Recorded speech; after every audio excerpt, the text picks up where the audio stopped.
So what can we do about it all? How do we rectify the situation that I've been describing? Well, obviously I can't answer that question completely or definitively. It takes greater minds than mine to do that. It takes a combination of all our minds to do that, I think. But I'm going to make a suggestion, and once again, I certainly won't be the first person to have made it. And once again, it's going to sound a bit stupid to most of you, but if you think about it clearly, it makes perfect sense, and I think it's the only way that we can move forward. And I'm not suggesting that we do it tomorrow, but we can start. We can start tomorrow, and within 40 or 50 years, we'll be feeling the benefits. I mean, you and I may not be here to feel those benefits, but our children will be here, their children will come after that. All the generations that come after that are going to be better off, and it's just, I can't put it any more simply than that. So my suggestion, crazy as it may sound, is the eradication of the monetary system. Once again, as in my first video, I plead with you not to turn it off just yet. Just consider what I've got to say for a moment. I mean, you probably know a little bit about money. You've probably spent your lives pursuing money, and it's understandable, you know. We all have to do that because we've got to pay the bills, we've got to pay the rent, we need to eat. But why do any of these things cost us money? And why are we in a situation where if we can't find money, which is, you know, pretty much a real situation for a lot of people right now, and that ain't our fault either, you know. There's a recession on, you know, there's too many people in the world, there's too many people in most countries, you know, everybody can't get enough money to live. The cost of goods and services are too high. So I'll repeat myself again, we're trapped in a situation that means that we don't have time to really follow our dreams or even pursue our happiness, you know, or even just be content with our lot. We don't have that option really. A large part of it is due to materialism, which again is what is, you know, the point I'm making with some kind of spiritual awakening, some kind of realization that you know, most of these things that we crave, these things that we desire, are actually of no real consequence. We don't need them. They're just ways of passing the time, you know, they're just distractions. So a lot of the things that you think you need, you don't need, you know, and that already negates about half the purpose of money. And as for the necessities, well, these are the things that you shouldn't have to pay for. Food and accommodation, food that grows in the ground, accommodation that can be built out of sticks and mud and stones. And if you don't believe me, I want you to take a look at this little place behind me. That's how people were living for a long time, you know. And I ain't for 1 minute suggesting that we all have to go back to living like this, not at all. I mean, there's no need now. We've had massive technological advancements since this thing was first designed, you know, as the lines in the sky behind me will testify, you know. There's a bit of a contrast happening there for you. But yeah, we don't have to go back to the Stone Age, or the Iron Age to be exact. This is a little Iron Age house. I'm just going to show you inside for a moment. That's how they were living back then. There's a place to cook your food. That's I don't know what that other one little hole in the ground is. Maybe it's a dunny. I don't know. There's a couple of places to sit, a place to sleep, you know. That's what you need in life, you know. You don't need 15 bedrooms, you don't need 2 Ferraris in the drive, you don't need a flat screen in every room. You know, you don't need any of these things, but I'm not saying that they're bad things, you know. Technological advancement is just fantastic. You know, there's no reason why people need to stop innovating and inventing and creating. People will never stop doing that. It's within our nature to do that, and it's a beautiful thing, man. It is really an area in which human beings do exceed the other animals. You know, we're just great at inventing stuff and, you know, developing and evolving. We've done such a fantastic job, and we absolutely need to continue doing that. And this is one of the pro-money arguments, that everything like that would stop if no one was paying for it, you know. But it's rubbish. It's absolute rubbish. Let's consider for a moment, because I have sidetracked already for about 5 minutes. Let's consider for a moment what money is. It's pieces of paper, it's small metallic coins, at least it used to be. It's not even that anymore. It's numbers on a computer screen, and the numbers jump from one screen to another, and this amount gets smaller and this amount gets bigger, and next month it all happens again. And we're trapped in this situation. Because if you don't have money, then you're going to be lucky even to have somewhere like this to sleep, you know, because basically land laws rule the roost, don't they? You know, the kings that started taking taxation off people and levying rent charges a long time ago, because they realised that that was the easiest way to control the masses, was to have them in their debt. And we're still living like that, you know.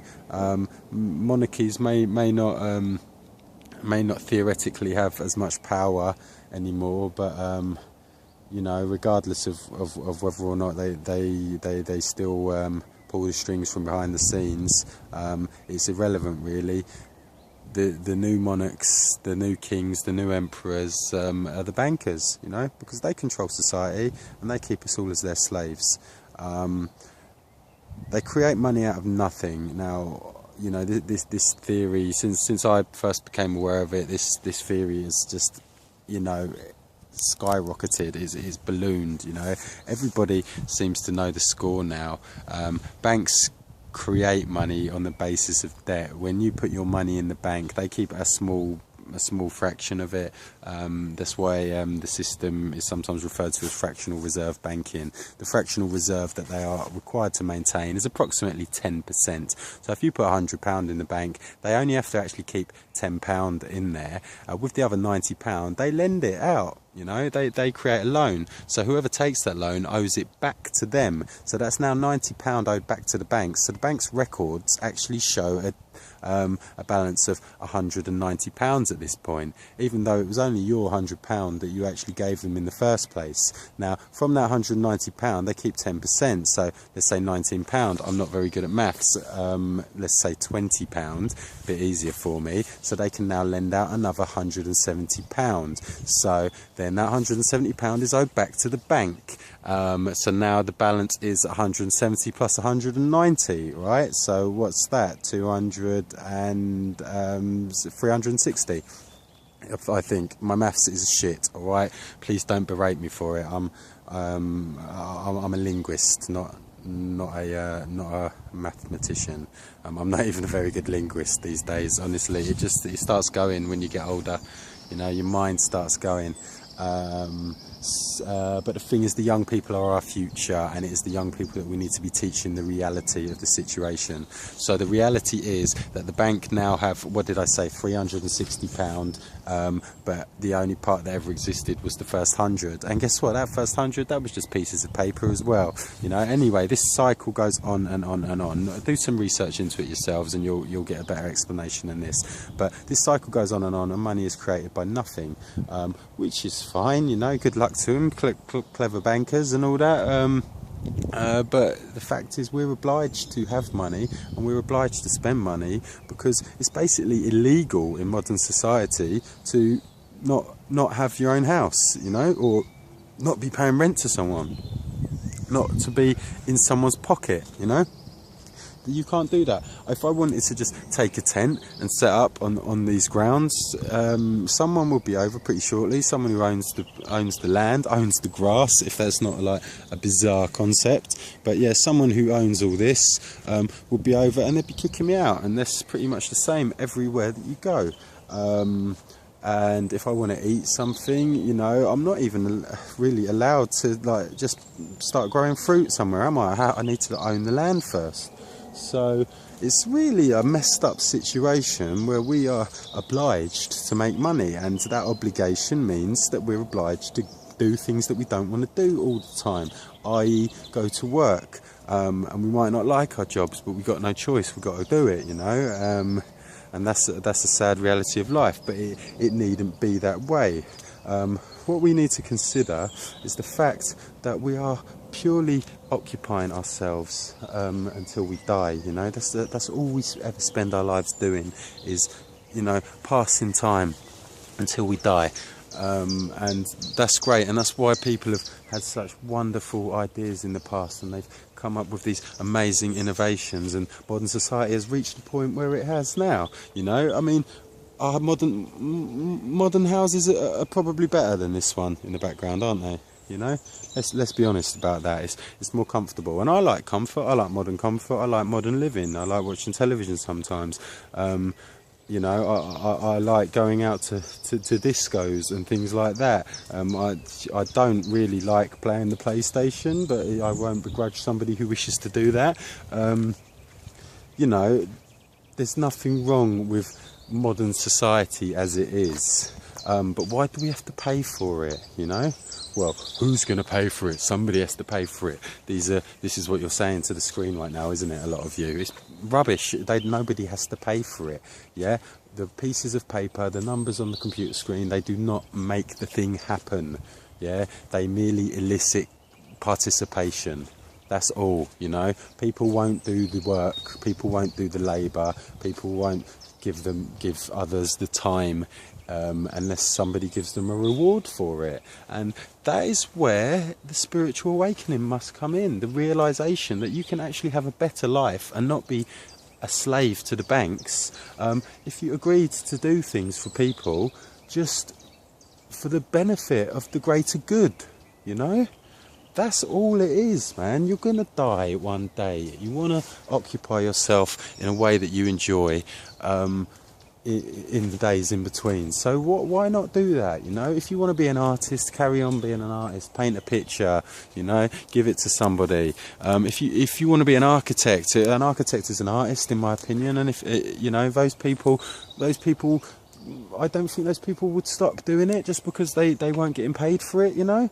Yeah, if they didn't have to pay their rent and they didn't have to, you know, pay their bills, then they wouldn't have to worry about that, you know. Well, I mean, paying bills, you know, you got to pay bills because electricity, you know, costs money, you know. It doesn't, you know, it's harnessed. It's the power of nature harnessed in an absolutely fantastic manner, allowing us to, you know, operate machinery that was designed by, you know, intelligent people. And we should be thankful for all this. And probably the monetary system did help that come along, you know. But we've reached a point where we no longer need it, and that's what I'm saying, you know. Maybe what I'm envisaging would have been absolutely impossible some time ago, but it ain't anymore, you know. We've already got all of this stuff. We've reached a point where mechanisation could basically take care of all the shitty jobs, you know, because that's another argument that you're going to come up with. It's like, who's gonna clean the toilets, who's going to work in the shampoo factory? I mean, for starters, what the hell is shampoo? Do you know what I mean?